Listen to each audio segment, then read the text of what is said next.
ഈ റാഗി എന്ന് പറയുന്ന റാഗി ദോശ അപ്പൊ അത് പുളിക്കണ്ട 2 മണിക്കൂർ വേണം എനിക്ക്. അപ്പൊ അതിന്റെ അകത്ത് നമുക്ക് ഉഴുന്നിടാം.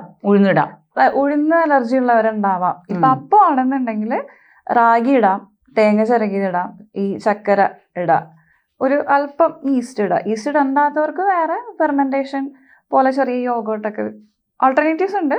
കോമൺ ആയിട്ട് നമ്മൾ യൂസ് ചെയ്യുന്നത് ഇത്രയും ഒരു ഇത് മാത്രം അരച്ച് വെള്ളം ചേർത്ത് അരച്ച് വെക്കുക 2 മണിക്കൂർ. അപ്പൊ ഈ റാഗി ഈ പിന്നെ ഫുൾ ഫോമിലാണ്, അതായത് അങ്ങനെയാണോ അല്ലെങ്കിൽ പൊടിയാണോ കലക്കേണ്ടത്, അല്ലെങ്കിൽ രണ്ടും ഉപയോഗിക്കാം. മറ്റേ മുഴുവൻ റാഗി ആണെങ്കിൽ നമുക്ക് ഫൈറ്റിക് ആസിഡ് എന്ന് പറഞ്ഞിട്ട് എലമെന്റ് ഉണ്ട്. നമ്മളെ ഭക്ഷണത്തിൽ അത് എടുത്തു കഴിഞ്ഞാൽ ബോഡിയിൽ ചിലപ്പോ അംഗീകരിച്ച് വരില്ല. അതെന്താ? ഈ ഫൈറ്റിക് ആസിഡ് എന്ന് പറയുന്നത് ന്യൂട്രിയൻസ് ബൈൻഡ് ചെയ്യുന്ന ഒരു എലമെന്റ് ആണ് ഈ മില്ലറ്റ്സ് പോലെയുള്ള ചില ടൈപ്പ് ഓഫ് ഇതിലൊക്കെ. അപ്പോൾ ആ ഒരു ഫൈറ്റിക് ആസിഡ് മാങ്ങയിലുണ്ട്.